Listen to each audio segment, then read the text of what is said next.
ഈ പെൺകുട്ടി ചെറിയൊരു ത്രെഡ് ഉപയോഗിച്ച് വലിയൊരു ബട്ടർ കട്ട് ചെയ്യുന്നു. അതിനുശേഷം ഒരു കത്തി ഉപയോഗിച്ച് ആ ബട്ടർ വീണ്ടും ചെറിയ പീസാക്കി മാറ്റുന്നു. അതേസമയം അവളുടെ എതിരെ മത്സരിക്കുന്ന ലേഡി അപ്പോഴാണ് ഗ്ലൗസ് ഇട്ട് റെഡിയായി നിൽക്കുന്നത്. കുറച്ച് സമയത്തുള്ളിൽ തന്നെ മത്സരം വളരെ ത്രില്ലിംഗ് ആയി മാറുന്നു. അപ്പൊ ഈ ലേഡി ആൾക്കൂട്ടത്തിന്റെ ബഹളം കാരണം ശ്രദ്ധ മാറി ബട്ടറിന്റെ ഒരു മൂല അറിയാതെ കട്ട് ചെയ്യുന്നു. പക്ഷെ ഈ പെൺകുട്ടി വളരെ ശ്രദ്ധയോടെ സമാധാനത്തോടെ സാവധാനം പ്രതിമ ഉണ്ടാക്കിക്കൊണ്ടിരിക്കുന്നു.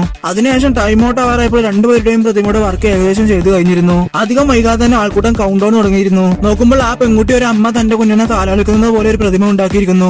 അതേസമയം ഈ ലേഡി ഒരു ചരിത്രനിമിഷത്തെ പ്രതിമയാക്കിയിരിക്കുന്നു. രണ്ടുപേരുടെയും വർക്ക് കൊണ്ട് എല്ലാവരും ഇംപ്രസ് ആവുന്നു. അതിനുശേഷം അടുത്ത ദിവസം ഇതിന്റെ റിസൾട്ട് പുറത്തു വിടുന്നു പറഞ്ഞതും എല്ലാവരും അവിടെ നിന്ന് പോകുന്നു. പക്ഷെ ഈ ലേഡി മാത്രം തോൽക്കുമെന്ന് പേടി കാരണം കുറച്ചു നേരം കൂടെ അവിടെ തന്നെ നിൽക്കാൻ തീരുമാനിക്കുന്നു. പക്ഷെ രാത്രി അവരുടെ ഹസ്ബൻഡ് അവിടേക്ക് വന്ന് ഒരു ഫയർ വാസ് വെച്ച് ആ പെൺകുട്ടിയുടെ പ്രതിമയിലെ കുഞ്ഞിന്റെ ഫേസിലെ കണ്ണ് മെൽറ്റ് ആക്കുന്നു. അടുത്ത ദിവസം ആ കുട്ടിയും അവരുടെ പേരൻസും അത് കണ്ടതും ഷോക്ക് ആവുന്നു. ഉടനെ ആ കുട്ടിയുടെ അച്ഛൻ അവരോട് അത് ശരിയാക്കാൻ കുറച്ച് സമയം ആവശ്യപ്പെടുന്നു. പക്ഷെ കോമ്പറ്റീഷൻ ആൾറെഡി കഴിഞ്ഞത് കൊണ്ട് അത് അലോഡ് ചെയ്യാൻ കഴിയില്ലെന്ന് പറയുന്നു. അതേസമയം ഈ ലേഡി താൻ തന്നെ ജയിക്കുമെന്ന് വളരെ കോൺഫിഡന്റ് ആയി നിൽക്കുന്നു. പക്ഷെ ജഡ്ജി വന്ന് ആ പെൺകുട്ടിയാണ് വിന്നർ എന്ന് പറയുന്നു. ആക്ച്വലി ഇത്രയും കാലം ഈ മത്സരത്തിൽ എല്ലാവരും നോർമൽ ആയിട്ടുള്ള കാര്യങ്ങൾ അങ്ങനെ തന്നെ ചെയ്തു വെക്കുകയായിരുന്നു പതിവ്. പക്ഷെ ആ പെൺകുട്ടിയുടെ പ്രതിമയിലെ കുരുകിയ കുഞ്ഞിന്റെ ഫേസിൽ ഡീപ്പ് ആയിട്ടുള്ള ഒരു മീനിങ് ഉണ്ടെന്ന് പറയുന്നു. അങ്ങനെ എതിരാളിയുടെ ബുദ്ധി കാരണം അവൾ ആ മത്സരത്തിൽ വിജയിക്കുന്നു.